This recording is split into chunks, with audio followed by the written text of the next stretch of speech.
Before we hop in, okay, I got to get this heaviest cat out of the bag first. And that is, if you are someone that cringes at the thought of sitting at your bench for 50, 60, 70, 100, 200 plus hours, slapping paint on plastic, and then you give that to someone else, that's not for you.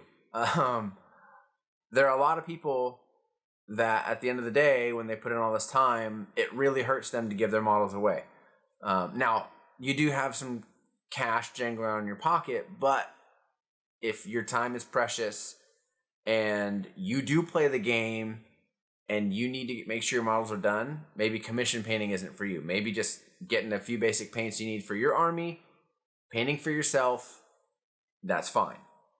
Also, it's not a bad idea to limit the size of your commissions. I started off with kill teams, just 5 or 6 man things, a few D&D parties, I did a Gloomhaven thing. All those were 10 minis or less. Right now I'm in the middle of a massive army commission. It's huge. It's almost 3,000 points and it gets bigger and I love it. That's the thing though. I love doing it. I have no problem sitting down at my bench and working on nothing but bases for 2 nights in a row. I have no problem putting all that in a box, after taking a few pictures and sending it away. I love the whole aspect of commission painting. I love communicating with the customer. I love sending pictures. I love posting updates to Instagram and Facebook and all that kind of stuff. For me, I could spend the rest of my hobby days painting for other people.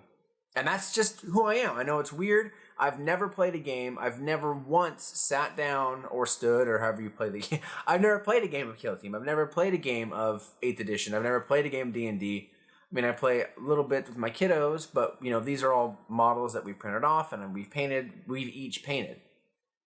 So for me, commission painting is awesome because I'm able to hone my talents. I'm able to get better at what I'm doing. And thankfully, I've had nothing but great customers. I've had people that are willing to extend the length of the project because I'm not as good as studios or as professional painters. I have a few cool tools like an airbrush and things that help kind of speed up that process. But for the most part, it's still my hobby. It's still after hours. I have a full-time job. I have a family with 3 kiddos. I'm going to school online. And we're very active. We have a lot of stuff going on. We go to church on Sundays and Wednesdays. And then, you know, during the summer we have sports. So my time is at a premium. That being said, I'm okay using my time to paint for customers. If you're not, Christian painting is not for you. All right, it's not. Because you do spend a lot of time. You sit at your bench or your work table, or people do it in their closet or whatever, a lot of time.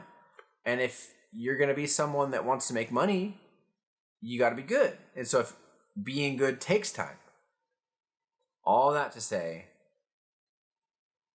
commission painting is not for everyone. I mean, I spoke to some people like Scott from Miniac. I spoke to, let's watch videos about Scott and John talking about how it's something that they hate doing. They only do it on very rare occasions or for specific people.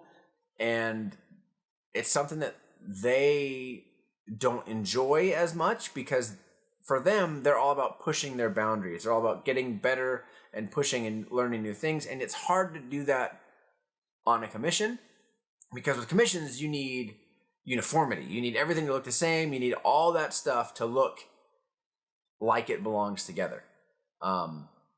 So for me, I'm okay with that because I'll try a new technique and then I'll make sure I use that new technique across the entire way. And as I'm doing it, I'm finding ways to get faster and ways to get better. So that is a mental consideration that is a big key aspect of commission painting. Before you think about money, before you think about price points, before you think about buying gear, if you want to be a commission painter, you have to think about that. Are you okay giving away your painted models? Are you okay having your time and your skill be traded for money? That's probably the biggest mental consideration. That's the biggest thing you got to think about. And that's the biggest hurdle you got to overcome. If that's something you're okay with, everything else is easy. Gear is just a price tag.